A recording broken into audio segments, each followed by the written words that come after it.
Do you wanna know what's going round? See what's the talk of the town on Real Talk on the radio today. And welcome to Real Talk Radio 97.5 FM WKDW. We are the emergency broadcasting network for the city of Northport, and our tower is sponsored by Remax Palm Realty. And I have a very, very special guest in the house today. I've got Mr. Neil Rainford in the house. How are you doing, Neil? Good, John. Always good to see you, and I'm glad to be with you today. Fantastic. I've got, we've got a lot of fantastic things happening within the structure of the city of Northport and surrounding areas, because while you are a representative, you are also the representative for other areas too, aren't you? Yeah, so I represent Northport, Venice, as well as Nokomis, and the portion of Northport is essentially Sumter west, and then down through Welland Park. So, but anyways, nothing that we do in regards to infrastructure stops at a boundary. There's no invisible boundary there. So I've got a great relationship with the city of Northport and the surrounding communities. So, I know we're heading into election season, and while that's an important task, I think the most important thing that we could really talk about right out the gate is, how about talking about some of the accomplishments that have happened in the recent days, and how those developed. And it just, you're talking about in terms of my personal involvement in the county commission, or? Absolutely, yeah. Okay, absolutely. So last June, I was appointed by Governor Ron DeSantis to fill the vacancy when one of our previous commissioners, Nancy Dieter, passed away. She was an amazing public servant to this community. And essentially I got appointed to fill that balance of, give or take 18 months. And in that 18 months, the three biggest priorities for me right out of the gate are, I think they should be for any elected official, is public safety, infrastructure, and affordability. So we got right to work. We reopened the South County Sheriff's Substation with the help of Kurt Hoffman, and that services our community. Obviously, the city of Northport has a tremendous police department that we coordinate with often, but there's some overlying services that the county does provide in regards to that. And then infrastructure, obviously this area has grown tremendously, being that we were one of the only states open during COVID. And obviously we have one of the greatest communities in the country. I think the greatest, and Northport is certainly the fastest growing. So we really have to work on infrastructure, and that's what I've gotten to work on a lot. And we just put about $44 million that came in from that Hurricane and Resilient SRQ money to South County, a lot of that affecting Northport specifically, but really that has to do with the relationships we have with the city of Northport. And then lastly, affordability is a big thing. So we just cut the county millage rate to a 37-year low. So those I think are the top three that affect everybody within the community. Certainly there's other things that we work on a daily basis to make sure that we're making this the best community we can for our constituents. So as far as the listening audience, you kind of know my rules here. If you've got a question along the way or a comment, please post it on Facebook, and we will get the questions answered. We kind of do a quick Q&A throughout the show. So if you have anything you want to know more about, please feel free to ask. And as far as the radio goes, if you've got a question and you're listening, you can feel free to text me at 941-391-4663. Any questions you may have, and I'll definitely ask Neil right away. So I want to talk about the reduction in the millage rate, because that's always a concern for everyone out the gates. Anytime you talk about millage rate and taxes. So can you kind of highlight that a little bit and talk about how that developed? Yeah, so absolutely. So certainly Sarasota County has enjoyed the second lowest millage rate, and that's not the municipalities, that's the county millage rate, second lowest out of the 67 counties in the state of Florida. So they've enjoyed that. But with the real estate market booming and property values going up, certainly I think there was some relief that was needed. Even though we're second lowest, there's always opportunity to trim fat and to find places that we can be more efficient. And I just believe wholeheartedly as a conservative that you're better off with the money in your pocket and how you choose to spend it than giving it to the government and letting them decide what to do with your money. So I think that's the premise with any time you're going to go look at a tax cut. And certainly, we had a unanimous vote on it. We initially tried to go to 25-year low. And when we started looking at the numbers, we really thought we could cut it beyond that. There's been a lot of additional revenue sources just with the growth and so forth in the county. We thought the right time was now, and we want to make sure we put more money back in your pocket. Fantastic. And that it's always a trigger point for a lot of people when you start talking about the millage rate. And it's for me to hear it reduced is odd because you don't often hear reduction. So it's kind of a cool thing to hear back for a change. And it can't be that it was an easy task either. There had to be some work that went into that. And can you talk about how that system works, where there's a reduction there? Maybe give some educational tips for people. Yeah. So last year when I was appointed, I came in at the tail end of our budget cycle per se, and pretty much most of the budget was already baked into that point. They were moving forward with the property values that came in from our property appraiser in terms of what the budget's going to be. And it did go down slightly, mostly because of a legacy trail portion of it decreased.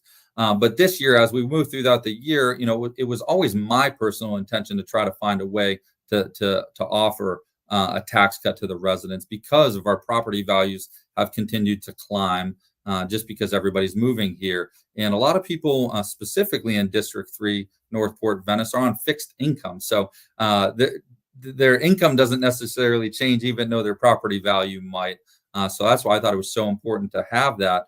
But as we go through our budget season, we look at every department in terms of what the asks and the needs are. And some things, quite frankly, over time and government just continue to grow and grow and grow. And some things we just don't need anymore. So oftentimes we can look at that and reevaluate what is important and strategic on our plan moving forward.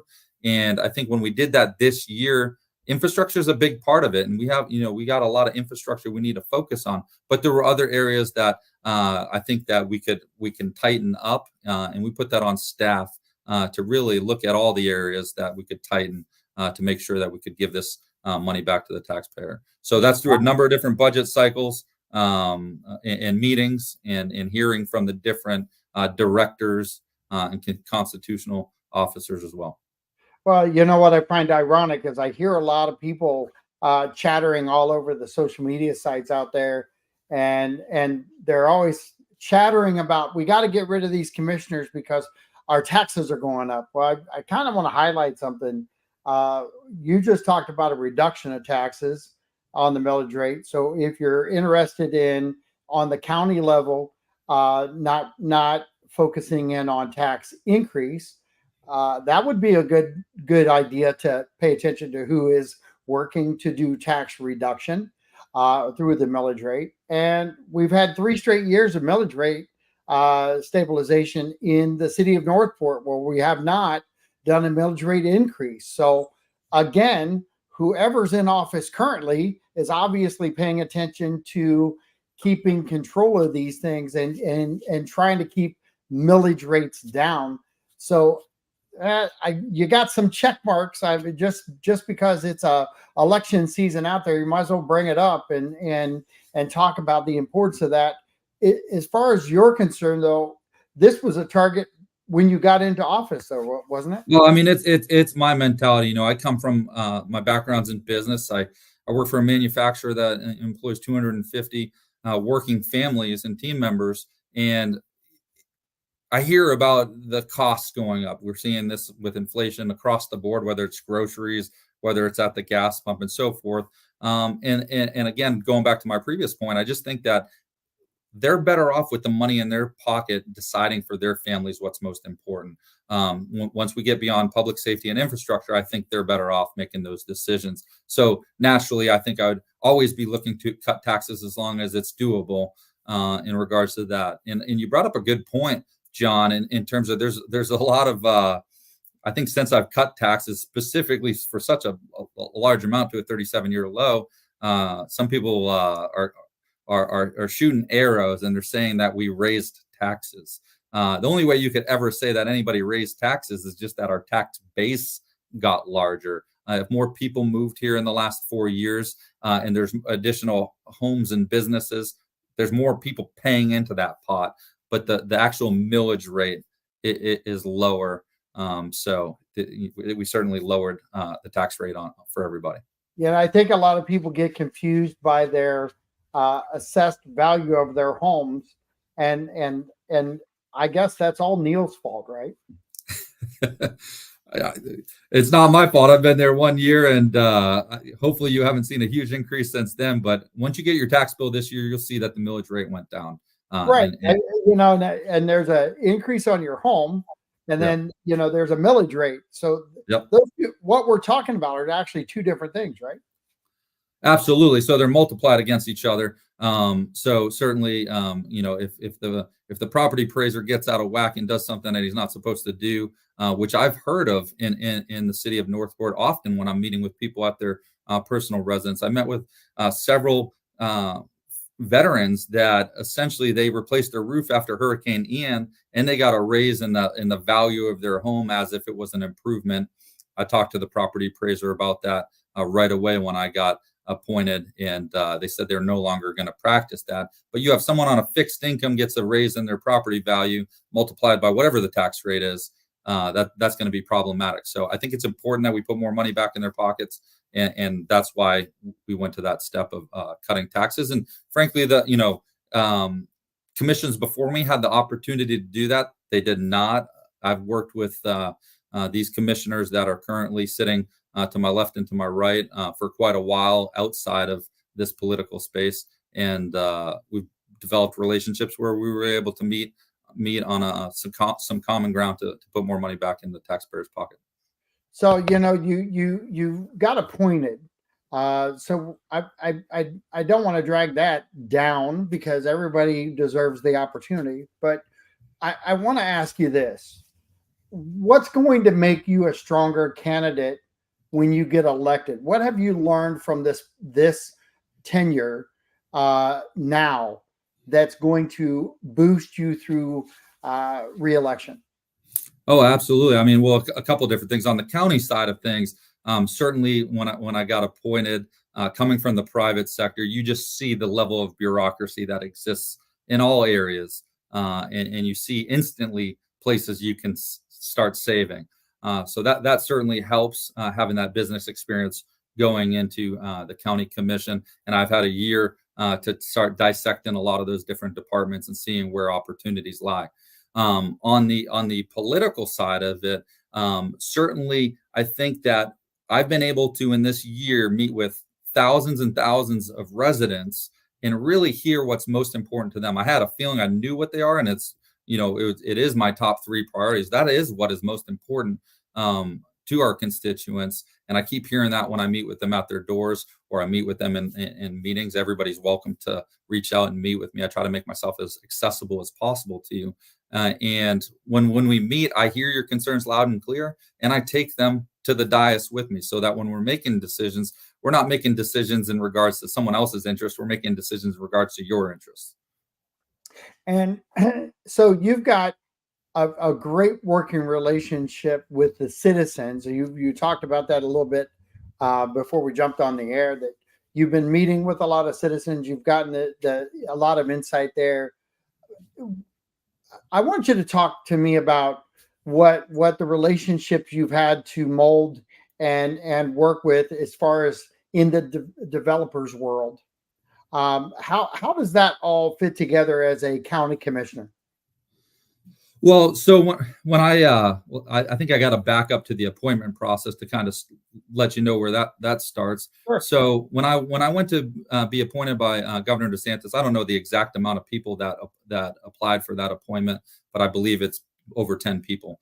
And when I went in there, I didn't have any developer support, which people don't believe, but that's the case. And a lot of the developers were supporting my opponent. And so what I did is I circled up the grassroots people that I've worked on their elections in Northport and Venice, other fellow commissioners, and I essentially encircled the governor because he knew that I was somebody that worked on the grassroots to get other conservatives elected. He ended up choosing me, and certainly I've had some support from people in that industry since I was appointed by Governor DeSantis. And it's just like if you're appointed by DeSantis or you're appointed by Trump, people are going to follow that lead to a certain extent.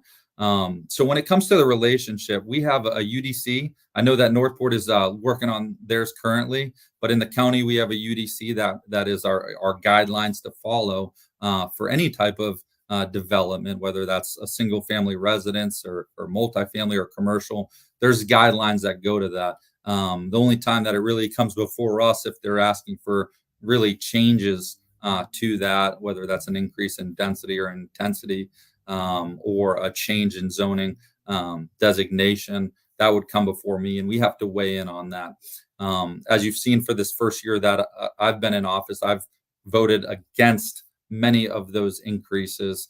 And we've also made it a priority, specifically in the Northport and Venice corridor, as you go along River Road there and towards Warm Mineral Springs, to continue to preserve land. We just preserved some land by Snook Haven. Some 5-acre lots still exist there, and we were able to purchase one of those to make that more of a green belt that goes all the way up to the Carlton Ranch. We also preserved some land to the west of the estates that butt up on the west side of the estates that increases that corridor. And we're working to try to purchase, there's a trailer park or old mobile home park directly next to Senator Bob Johnson Landing, that kind of near that Deer Prairie area there that connects that green space. And we want to secure that. It's a little out of reach right at the moment, but we're going to do what we can to make sure that we can make that connectivity, because we believe as commissioners, not just Neil Rainford, but all of us as commissioners, that ecotourism specifically in South County is going to be a driving demand in the future. You know, to the north, you have Siesta Key. That's always been kind of the bread and butter that drives people to Sarasota County. But we really need that focus in South County that can be a long-term driver of economic development. So as far as like the economic development side of things and connecting those together, along with the preservation of land, how does the Legacy Trail kind of fit into this mold that we've now created from one end of the county to the next? Well, the Legacy Trail is great, and I initially didn't like the fact that went on out to referendum for tax purposes, because I don't ever like adding a tax of any sort. So I was initially opposed to that, and we certainly didn't add it. But the voters voted on it to get that added in Sarasota County, and it continues to expand. And we work with that whole Florida Trail network to make sure that we can expand that whenever infrastructure is going in place. When I was growing up, we had a railroad track near my home that they turned into a similar style trail to a Legacy Trail. And it was awesome because you could go down there, you ride your bike. At the time, people used to rollerblade, skateboard, whatever you did, you could commute from, this restaurant to this part of town. And it was just an awesome experience. I love it for the kids, especially getting them outdoors and getting on bicycles instead of on video games. But we need to continue to increase the capacity of that. And I've talked to the city commissioners in Northport in terms of how we expand that, specifically around like Warm Mineral Springs, because I really think that could be a driver in terms of the connectivity there. And but I'm all for expanding that, getting people mobile and off the roads and on bikes and things of that is always a good thing, I think. And it is an important part of the growth I guess, of our community, because I think that trail, while it was popular before, it is becoming more and more of a focal point with the more people that are moving down. They're seeing that connectivity from one end of the county to the next. It's unique in itself. And you brought up kid wise. I got to tell you, the tracks that I used to play on when I was a kid are still active today, and they were just as active before. We weren't riding bikes; we were walking down them, Yeah. going from one area to the next. So it's kind of cool to see some of this convert over, get structured to be able to utilize and get people, I think, in a safer zone, because yeah, in the areas that I grew up, we had nice bike trails that were all over the state, but you were on the roads. You were Yeah. really kind of putting yourself in harm's way, and traffic is worse today than it was back then. And so I think overall it's given a great a great spot for people to ride for a bit, maybe do a U-turn and go back and get their endurance, but gives a long stretch of exercise route, and a nice visual along the Yeah. way. Couldn't agree with you more. And we're in the political season right now, and really, I think just from a generational standpoint, we need a little bit of relief from that. And it's good to get out on your bike, get out in nature, and I think it's good for the soul for sure. But we talked about ecotourism, and I mean, when you can go right from Warm Mineral Springs to Deer Prairie to Snook Haven, and beyond in both directions, I mean, it really opens up what you could do for your weekend, what you could do when your guests are in town. From a tourism standpoint, it's significant. So I think these are great opportunities, and we've had a lot of preservation land, almost 34% countywide for a long time, and people haven't had the accessibility that they need. So that's a big priority of ours on our goals for this county commission, is to make sure that we provide more accessibility to our parks, and that's one way and one avenue to do that. So you just brought up goals. As you talk about these goals, kind of, can you highlight like 2 or 3 of them that you want to bring into the next term? Yeah, absolutely. So one that I got working on in our last planning session, in terms of one of our strategic goals, and the board adopted it, was Northport flooding specifically.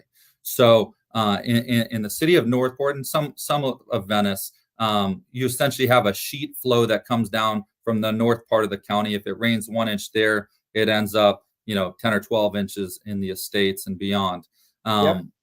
During Hurricane Ian, I had some friends and family that lived in the estates, and they essentially left prior to the flooding event, but they needed to go back to work the next week, and they had their tools in their houses. So we kayaked in there. We delivered supplies to those that were stranded.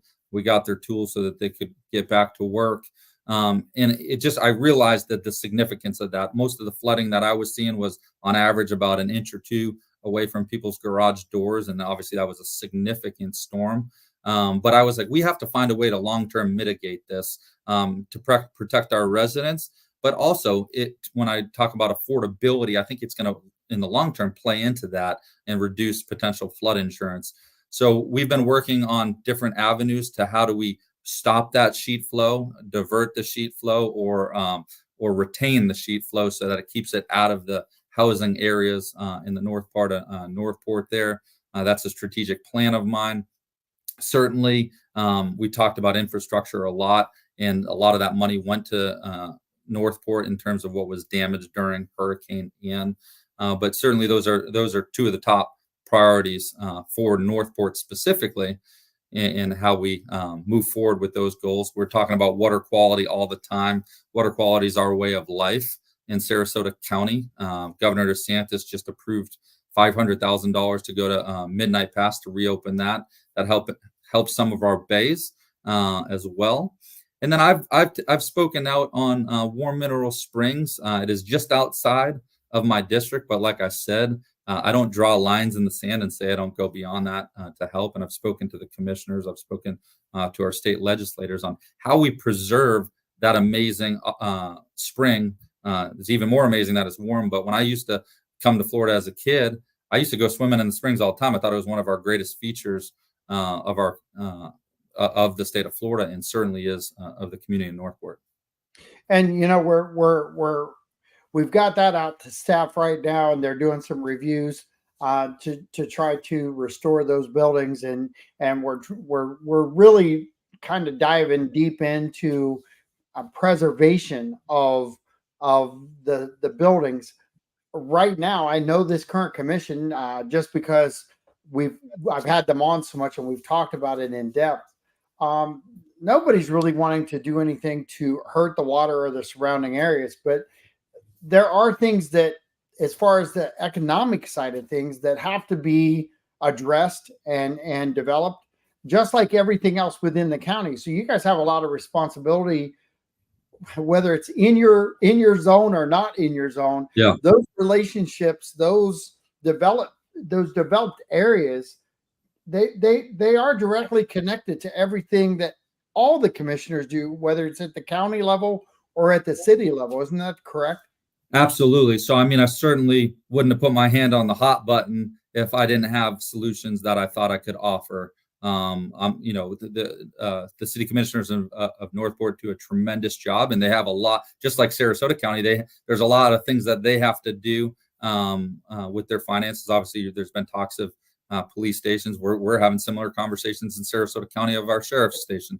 So our priorities typically outweigh the funding that's available. But one of the reasons that I thought we could weigh in on this is because the voters voted for an environmentally sensitive land program, which is one funding source that could potentially be used to help mitigate some of the costs to the taxpayer out of the general fund budgets.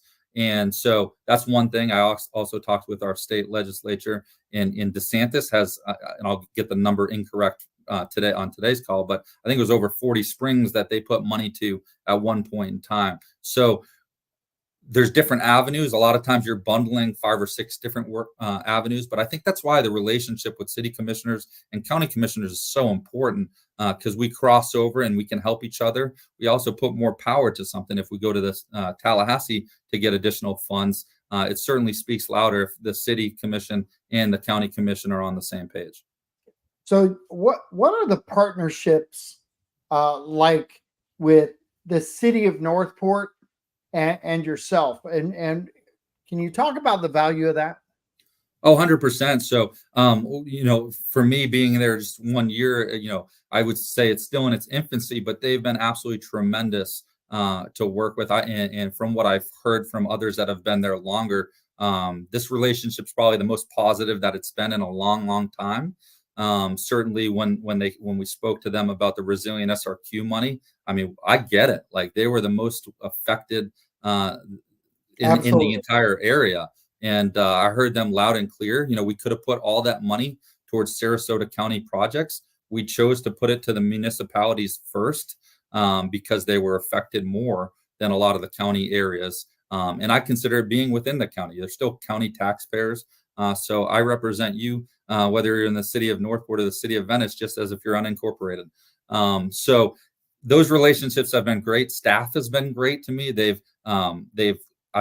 For one of the first things I did was a tour of all of the city's properties within Northport, and got their perspectives, their needs, their wants.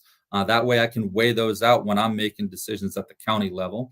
And I've talked to all the commissioners at one point in time. Some I talk to more frequently, but they certainly have my cell phone number, and they call me if they need anything. And I do the same back to them, because it's everything in life I've found is based on relationships, and having strong relationships matters. They're not always going to agree with me 100%. I'm not always going to agree with them, but we're going to come out with the best solution for the constituents.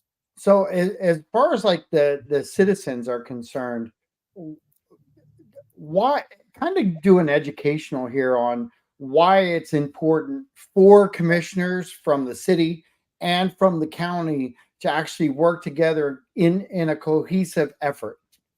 Well, I think at its lowest level, you get more bang for the buck. Because you have more people that, whether it's our general fund or their general fund, working towards something that's for the greater good of the community. You've got ideas that are kicked around. No one individual, whether they're on a city council, a city commission, or a county commission, can move forward anything. It takes more than 3 votes at the county level and certainly at the city level as well. But when we're collective on something, I think the impact can be more significant. I mentioned Warm Mineral Springs. Well, Warm Mineral Springs, I don't think that they can do it alone. I don't think that we can do it alone. But together, I think we can come up with a great solution with outside partners in regards to the state to be able to fund that sooner than it would at a later date. I'm not saying you guys couldn't set up a great thing at a city level and do that in many years. Probably could, but things happen, I think, faster when you have your pulse on every issue. And if one of the city commissioners has a constituent issue or a problem that he thinks that I need to deal with, he picks up the phone and calls me. And it's good to have that relationship, because then I can get back very rapidly and get to the bottom of it, and vice versa. Again, it's just like in business, relationships matter. I would say you want your elected officials to have strong relationships where they can really lean in on their counterparts and paint the picture that's needed to be painted to move the processes forward. So I was just up at Welland Park, which is part of Northport, and it's booming up there. But I want to bring this up because it kind of is directly in line with the partnerships that occur. One of the complaints was, why is the city of Northport behind on infrastructure? And they were referring to 41 and River Road. Okay. And so I bring this up to you because 41 is state and River Road is county, right? Or to an extent, to an extent, yeah. So the road is county. I want you to talk about how those all work and why it's important to have, again, a good, strong relationship with city, county, and state. Yeah. And what those partnerships mean. So obviously those roads, those are major corridors that affect all of us. They don't just affect the county, they affect the city, they affect the state, quite frankly, in terms of people traveling. And we have metropolitan planning organizations where everybody gets together and shows their interests and what's most important to them. If you look at North River Road, the county road that essentially is being built out by FDOT currently. So the county's not even building that segment of the road currently. And we've heard some consternation to it. I think it's been over 30 years that we've probably heard consternation over River Road. But the county is trying to work to make sure the south part of that goes a little bit more smoothly. So from 41 down to Winchester, we just allocated $40 million to that. And obviously Welland Park is adjacent to the north part of that. And that's going to service many of our communities as an evacuation route. So if you're living in the city of Northport, you're going to take either 41 or River Road to get out of town if we have a big storm event. We got a storm on the horizon as we have this call currently. So I just want to caution everybody to be really careful when driving, when it's raining and potentially flooding. But it's so important that we have that line of communication. As soon as I got appointed last June, hurricane, I believe it was Idalia, was potentially coming. And I reached out to every city council person for the city of Northport to make sure that we had a direct line of communication, because it's typically us communicating with the other commissioners and then the administrators communicate with the administrators. That's how that typically works. But we have Emergency Operations Center in Sarasota County that city of Northport puts one of their higher level emergency managers and administration staff in, so that we have direct lines of communication and can respond to any disaster or potential weather events. So that's just one unique way that we work together, specifically in this time of season. But we need to have direct correspondence, because if something happens in a specific area in Northport, that commissioner will call me. We'll relay it to our team if nobody else has already done so. And I brought that up because a lot of people get confused when they talk about the city, the state, the county roads, and how they're affected.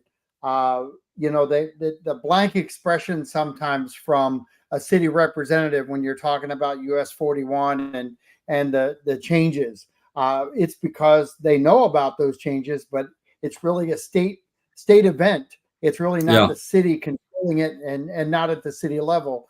So it's nice to understand the partnerships that occur along the way, but also that the different commission, Sarasota County Commission, they're definitely a direct partner in a lot of these things, and there has to be a good amount of relationship building and communication out from all levels to get these things done in a timely manner, but also keeping roads and everything open to service. Yeah, absolutely. And even if you talk about state roads and so forth, the more we're connected as city and county in regards to our influence over that, the more money we're going to get to our local roads, even though it's a state road. But if it's being expanded or built on locally, that's important. And the more input we can have, if there's something we don't like, we can really put pressure to have changes to that as well. So we should be involved in all those processes. If it goes through our county or our city, we want to be able to weigh in on that. And the larger our tent is in terms of influence, I think that's productive. So I'm going to switch gears a little bit and kind of give you an infomercial here. Why should people reelect you? Well, I think with the 1 year body of work, we were able to increase public safety by working with Sheriff Kurt Hoffman to reopen the South County Sheriff's Office. We also added deputies in the fastest growing area of our community, which is South County. Without public safety, we have nothing. Secondly, infrastructure. We just delivered the largest infrastructure package to the South County, specifically city of Northport and Venice, in terms of hurricane relief funding. And thirdly, we cut taxes, as we talked about at length earlier in this call, to 37-year low. Plenty of other commissioners could have taken a stab at that. The bottom line is I brought it up for discussion, and we got it accomplished with the help of the citizens speaking up on it as well. They said that they needed more affordability. We're delivering on that. We just get started. This is what we have. This is what occurred in year one.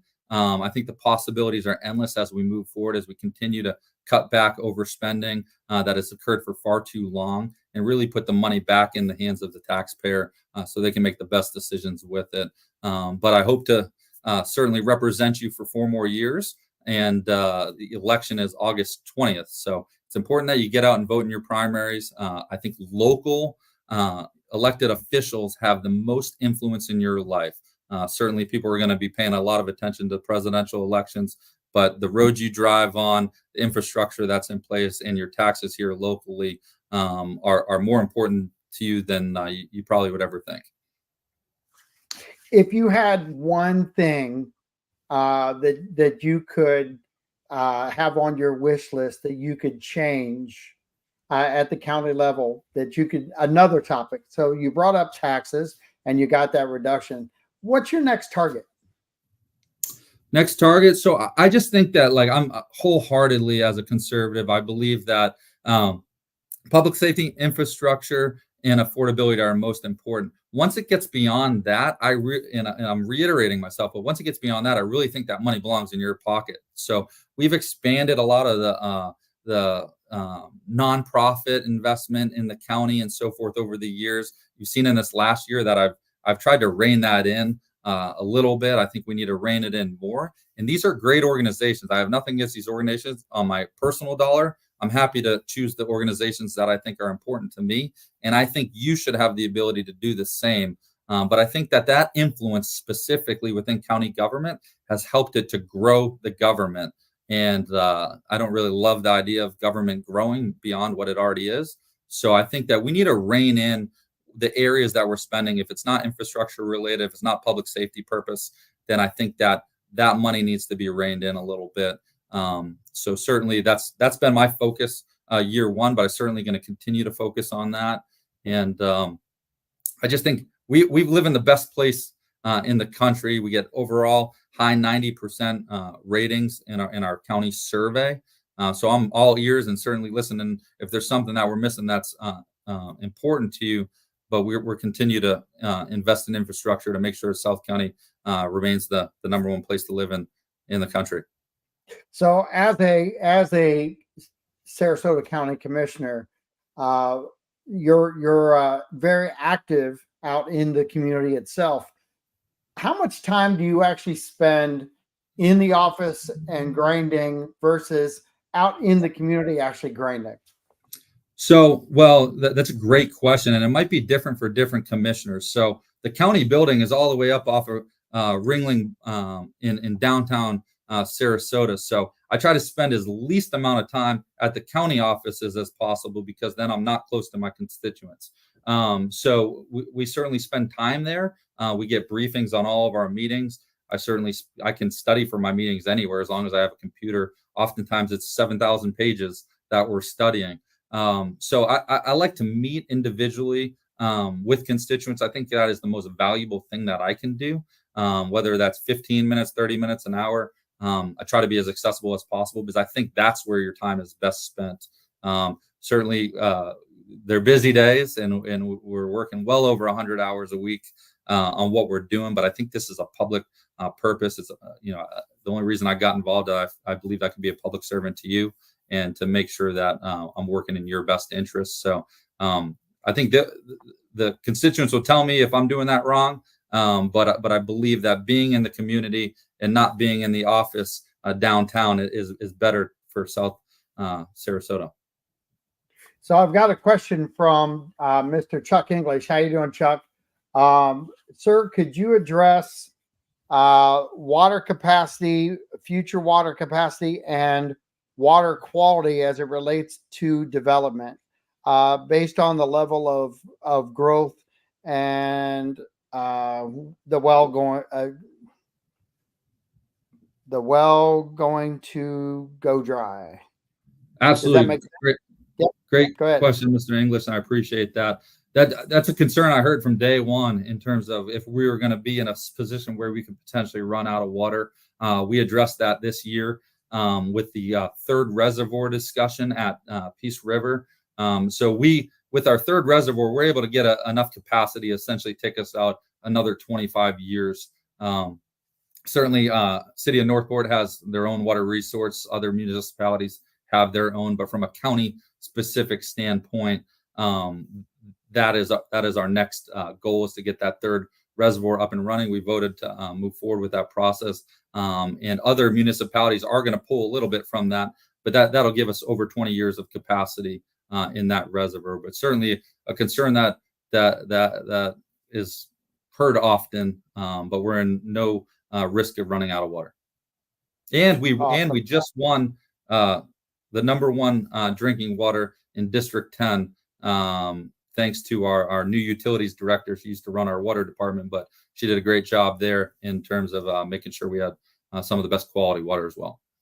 So some of these things are they're not really talked about, but they're really in the forefront. And water is definitely a highlight for a lot of people. Absolutely. And a hot button as far as topic. When you're out and about, John, it just paused for a second, so I didn't hear your last couple words. So as far as like the drinking water and so forth, I know we're both kind of traveling with the storm front that's out there right now. So I think we're having a little bit of issue with lightning. But as far as the water conversation, how much does that come up when you're out and about in the community? Haven't heard it much in the community. I mean, I've gotten emails about it before, Sure. and certainly at different events I've spoken at, people have asked a similar question to what Mr. English asked there. And so usually when we address it, I think there's a lot of misinformation that goes around, more so than that I actually get asked, thinking that we're going to run out of water from a county perspective, but it's just not the case. How on a county level, I know we talk about it within the city, but on a county level, where is that in the conversation? Is that something that the target is always there in conversation? It's never filed away down at the bottom, is it? Yeah, so absolutely not. So in our strategic planning meetings, we talk about those things a lot. You know, when you got to make sure you have water to drink, you got to make sure your toilet flushes, and you got to make sure your trash gets taken out. So those are top three, certainly on the top of every commissioner as we make strategic decisions, and we get briefed on those. Anytime you make any change in any of those three things, there's long lead time. So we're planning years and years in advance to make sure that we don't ever run up against a roadblock there. So I should have warned you ahead of time that any time that you use the word misinformation, you have to do a 3-hour coffee time with Chuck English. Oh, okay. All right. No, I'm teasing. Chuck knows we have coffee together every once in a while, and I'd love to have coffee with Mr. English. Yeah, no, Chuck is an informative soul. We have great conversations, and I'm sure you would actually enjoy it. Yeah, I welcome the opportunity. I'll reach out separately. Yeah, because he's well versed, and I'm going to tell you some of the hot buttons that you hit, the conservative side of things, on the preservation of land. You talked about Warm Rail Springs. You guys could have quite the in-depth conversation about all those things, and kind of tee it up and yell for, because you guys will carry on a long conversation about Warm Rail Springs and conservation of land, and also the drinking water side of things. So he's very engaged in all of those topics. One other thing, John, I just wanted to mention, we didn't really dive into it much, and maybe you're planning on it, but I know me and you have had the conversation quite a bit, is our careers and trades are so important to our community, specifically to Northport. My son is an auto mechanic. He went through Sarasota Military Academy and then was dual enrolled in Suncoast Technical Institute.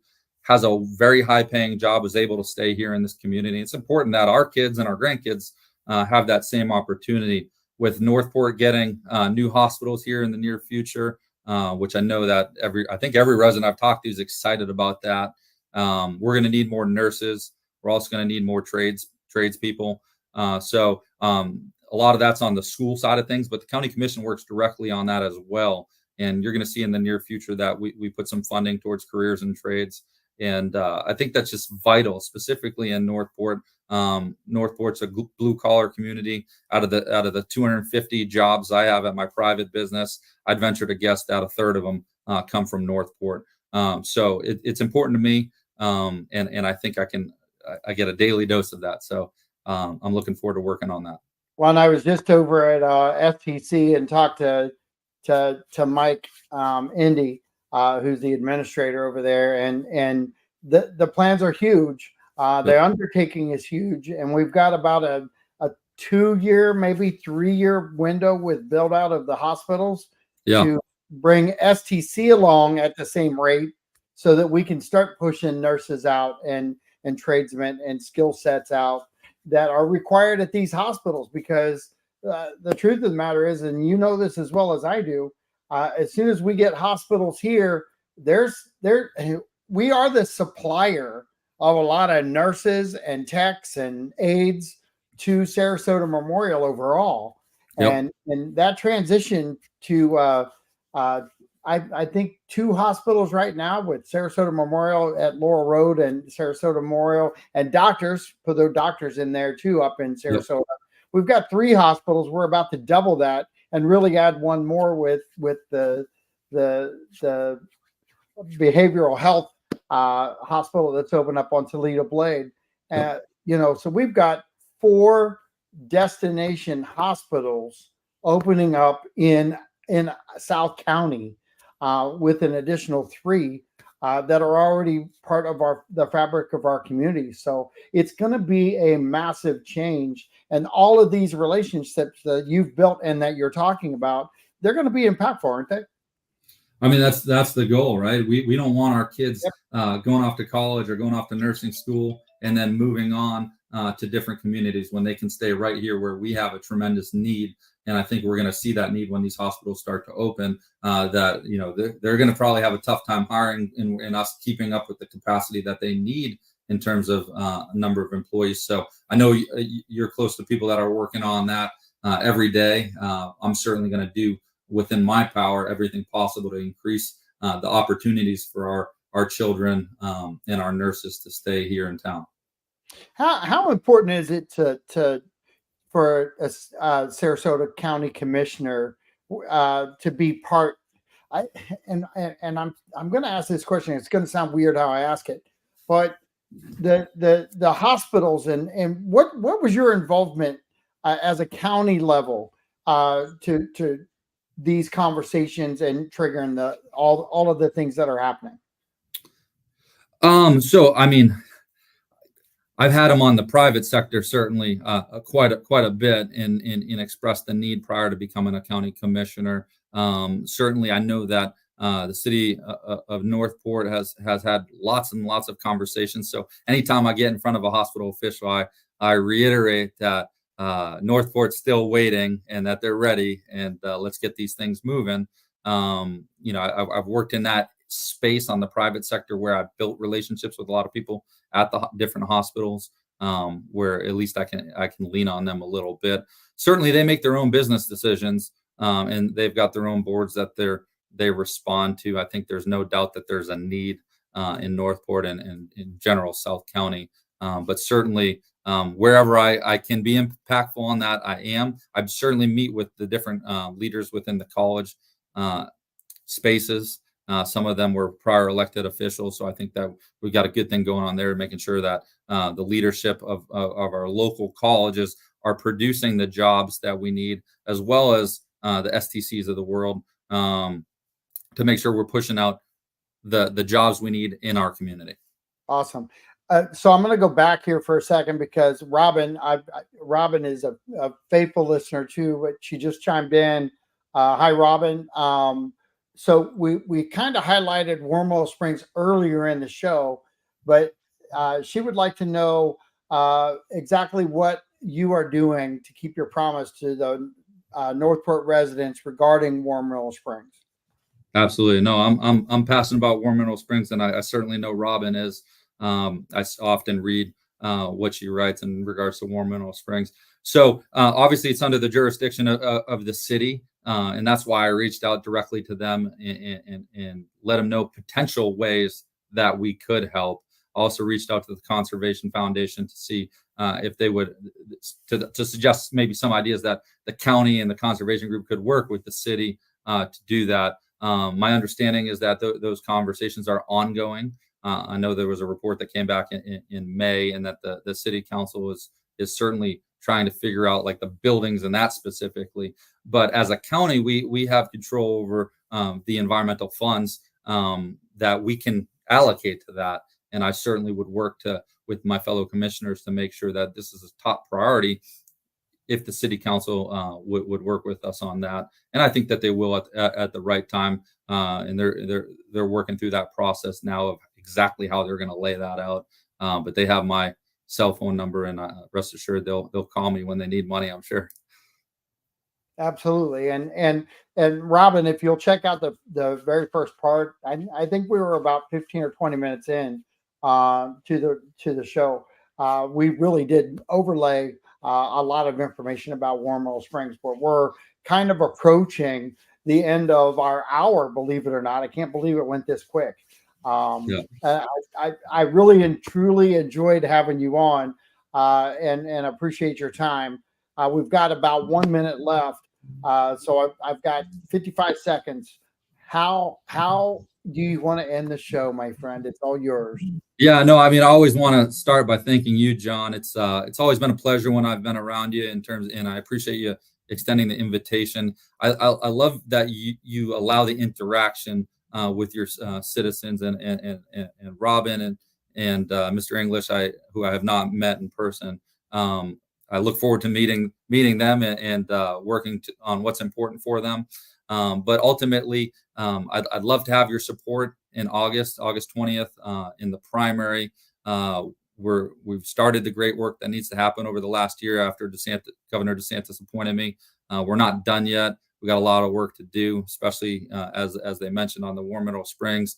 I'd love to work with the city on that in whichever manner that I can. But lowering taxes, building infrastructure, top priorities of mine, and I'd love for you to reach out and connect. Awesome.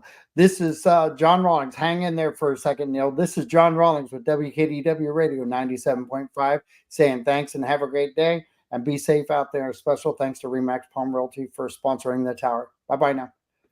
Neil, we actually are going to stay online here real quick, just a little bit longer, couple minutes actually.